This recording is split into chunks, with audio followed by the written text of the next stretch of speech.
What's up, lemons? Welcome back to the channel. Welcome back to the vlog. So today we're going to be continuing fixing the Subaru, trying to get this motor put in. So right now what we're going to be doing is getting the timing belt put onto the Subaru. I have to tighten down this bolt right here just because it's a little bit loose. We just got this bolt from Subaru. So tighten this down, get that timing done, and we're going to have to properly line up all this stuff over here so we can actually have the timing work properly. From there, we're going to probably put these TGVs back on like I was saying in the last video, as opposed to these ones here because these ones don't fit with the fuel rails.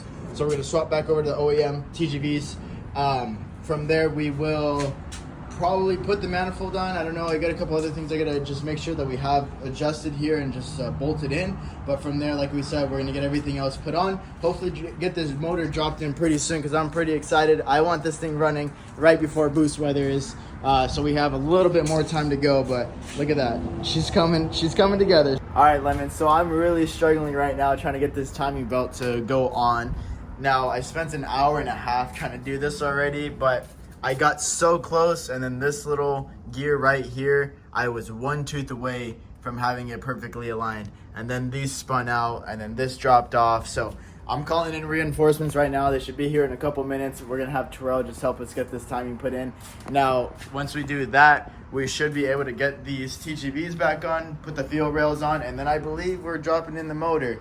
Not 100% sure just yet. We're gonna see how it goes. So I'm really hoping we can get this thing put in today. All right, so now we're finally timed. He did it in like 3 minutes max. I don't know what I was doing, but we got one set on. We're gonna get the other set on over here. Throw some of these ABCS covers, and then hopefully continue on. We got the clutch finally on. Got the new flywheel in there too. Getting ready to drop it in the car and see what else we're missing so we can finally get this thing running. All right, now that we got the motor in, we're checking around, just making sure we're not missing things. Of course, we are missing quite a few things. So we just got another box full of parts. Mainly just hoses, some other lines, and some plugs that we needed for the motor. I also got some bolts, so now we can bolt down the TGVs, which we did actually end up getting new TGVs. Our buddy Terrell got these from someone who, I guess, the person that they bought them from, they were incorrect and they didn't work for them. We're gonna plug in a couple of things here, some wires, stuff like that. You can see a better view of the TGV deletes. So the manifold's tightened down to the TGVs, and we also got that little bolt plug right there in. I was gonna go ahead and get the downpipe and everything put on as well, but there's a couple black widows under here, and I don't want to deal with that. So I gotta get a flamethrower or something, kill all these things, and then I can get under there and actually start putting some stuff together. All right, so trying to get this radiator set up. We got this side sitting well. This side is that much off, and you can see it's bent right there. So we're gonna take the radiator out, try to rebend this back into place, and hopefully it sits in, because I don't wanna try to jimmy rig anything else. This is a huge project, and getting tired of fixing things. So hopefully we can get this thing straightened out. So we don't have a hammer, but I use this breaker bar, and yeah, she worked. We straightened it out pretty much, and now the radiator sits in there, and now we're looking like a car now. All right, Lemon, so we finally got our hands on an access port. Now, we need this access port so we can unlock the ECU and be able to pull the factory tune off the vehicle and start using open source to tune for the vehicle. So we got power to the STI. Access port isn't turning on. I know it does work. From what I've seen, if your ground cables with the wiring harness is not grounded properly, or you're missing some connections, and it's not going to turn on. So I got to go through the wire harness real quick and see what we need to connect. But we do have power, so that's good. We couldn't get her started today like I expected. We were having an issue with the starter. It's not turning over. It's just stuck in a position. So what we did was, again, we disconnected the fuel pump so we don't have any gas coming in, because we're just trying to get oil pressure to go through to the turbo and just into the motor. So it wasn't turning over, so we couldn't get that finished. We did take off this bolt right here just because we don't have a pulley to tighten it. We got this one tightened on though. Radiator's back in with the hoses. We do have oil in the system as well, so that's good. I just got to get another line from right here from the reservoir to the radiator.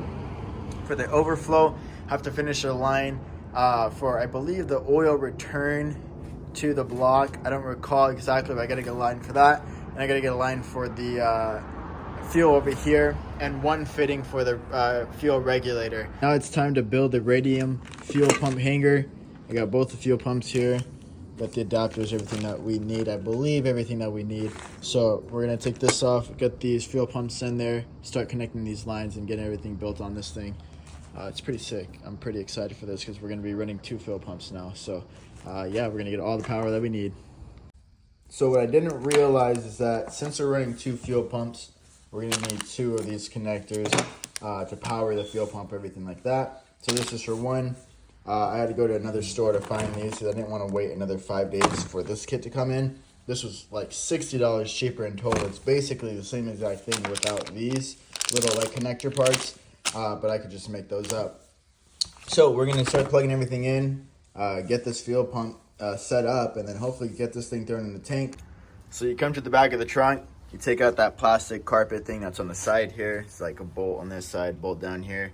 Then right up here, there's 2 10 millimeters, and you're gonna get to this. Now we took this out, we put our wire tapper onto this one here, because this wire, based off the diagram, goes directly to the fuel pump. The one next to it is kind of a ground for it as well.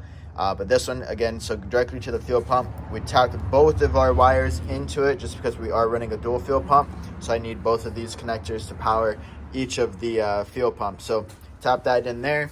We're gonna throw it back in here, and then we are gonna figure out the wiring to the actual hanger down here, and then find placements for these. So we're gonna put the cats back on and see if we can probably just bolt them up right next to the 10 millimeters, because that might just be a lot easier. We got our amps put right there.